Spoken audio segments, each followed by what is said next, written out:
कितना भोला भाला और मासूम सा था वह। कदकाठी ऐसी कि बॉलीवुड के हीरो भी उसके आगे पानी भरने लगे। मैं उससे शादी करना चाहती थी, मगर सिक्के का दूसरा पहलू तो कुछ और निकला। मैं अपने शोरूम की डमीज के लिए कुछ नई ड्रेसेस निकाल ही रही थी कि उन दोनों ने मेरे शोरूम में दस्तक दी। मैं आश्चर्य और उत्साह के साथ उनके वेलकम के लिए भागी। अंदर आते ही उन्होंने किसी कपड़े की कटिंग करते हुए केतन को ठहरी हुई निगाहों से देखते हुए कहा, यह वही लड़का है? मैंने केतन की तरफ उसी पहली निगाह से देखते हुए हां में सिर हिलाया तो केतन मेरी तरफ देखते हुए बिल्कुल वैसे ही मुस्कुराया जैसे वह उस दिन पहली दफा मुस्कुराया था। जाहिर चच्चा की दुकान में वह मुस्कुराता हुआ बोला था, आप पर्दा लगाकर अच्छे से पहनकर देख लीजिए, चिंता मत कीजिए, अंदर कोई नहीं आएगा। मैं भी बाहर खड़ा हूं, आप ठीक से पहनकर देख लें, जो भी ढीला या चुस्त होगा मैं ठीक कर दूंगा। कितनी मासूमियत थी उसकी उस बात में। एकदम भोला सा चेहरा, सौम्य सी छवि और कदकाठी ऐसी कि अच्छे अच्छे बॉलीवुड के हीरो भी उसके आगे पानी भरते नजर आए। उस रोज उसकी पर्सनैलिटी देखकर मन में यह सवाल आया कि इतना स्मार्ट लड़का जाहिर चच्चा की दुकान में काम क्यों करता है। खैर, मुझे तो अपनी 12वीं कक्षा की फेयरवेल पार्टी के लिए अपने लिए एक डिजाइनर शूट बनवाना था। इसीलिए मैंने फटाफट पर्दा डालकर कुर्ता पहनकर देखा और फिर बाहर जाकर उस लड़के से कहा, नए हो फिर भी शूट एकदम सही सिला है, चच्चा से सीखा होगा। चच्चा तो हैं ही सिलाई कढ़ाई में एकदम उस्ताद। वह मेरी बात पर मुस्कुराया तो जाहिर चच्चा बोले, बिटिया मैंने इसे जो सिखाया सो सिखाया, पर इस लड़के में खुद भी बहुत काबिलियत है, बहुत मेहनती है हमारा केतन। केतन, वाह नाम भी कितना मोहक है। मैंने मन ही मन बुदबुदाया और पेमेंट कर अपना शूट लेकर वहां से चलती बनी।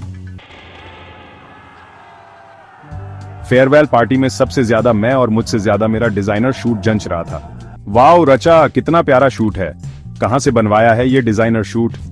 लड़कियों के इतने अच्छे अच्छे कमेंट सुनकर केतन को शुक्रिया कहने का मन कर रहा था। तभी मैंने मन ही मन सोचा कि जब भी जाहिर चच्चा की दुकान पर जाऊंगी उसे बड़ा सा शुक्रिया बोलकर आऊंगी। समय अपनी गति से चलता रहा। एक दिन मैं अपने शहर के मशहूर कैफे विद किताब में गई तो किसी किताब को बड़ी तन्मयता से पढ़ता हुआ केतन दिखा। ये कैफे ललितपुर शहर से दूर एकांत में स्पेशली बुक लवर्स के लिए बनाया गया था। हर तरह की किताबें और शानदार कॉफी, स्नैक्स आदि यहाँ पर उपलब्ध थे। केतन और यहाँ खुद से यह कहते हुए मैं तेज कदमों से उसके पास तक गई और फिर उसे किताब में डूबा देखकर रुक गई। वह लियो टॉल्स्टॉय के उपन्यास वार एंड पीस को पढ़ने में ऐसा मग्न था कि उसे मेरे पास होने का आभास ही न हुआ। कुछ देर तक जब केतन का ध्यान मुझ पर नहीं गया तो मैंने धीरे से गला साफ करते हुए उसका ध्यान अपनी ओर खींचने को धीमे से गला साफ किया। उहूं, आप यहाँ? मैं तो अक्सर सैटरडे की फुर्सत भरी शाम यहाँ आती हूँ। तुम बताओ कि तुम यहाँ पर कैसे? जी ऐसे ही। वह यह कहता हुआ लियो टॉल्स्टॉय का नॉवेल वापस किताबों की कतार में लगाकर जल्दबाजी में वहां से चला गया। मेरा शुक्रिया मेरे पास ही रह गया। मैं कौन सी बुक पढ़ने यहाँ आई थी, मैं सब भूल गई। बिना कुछ सोचे मैंने लियो टॉल्स्टॉय की वही नॉवेल वार एंड पीस निकाल लिया जिसे केतन अभी अभी वापस रख कर गया था।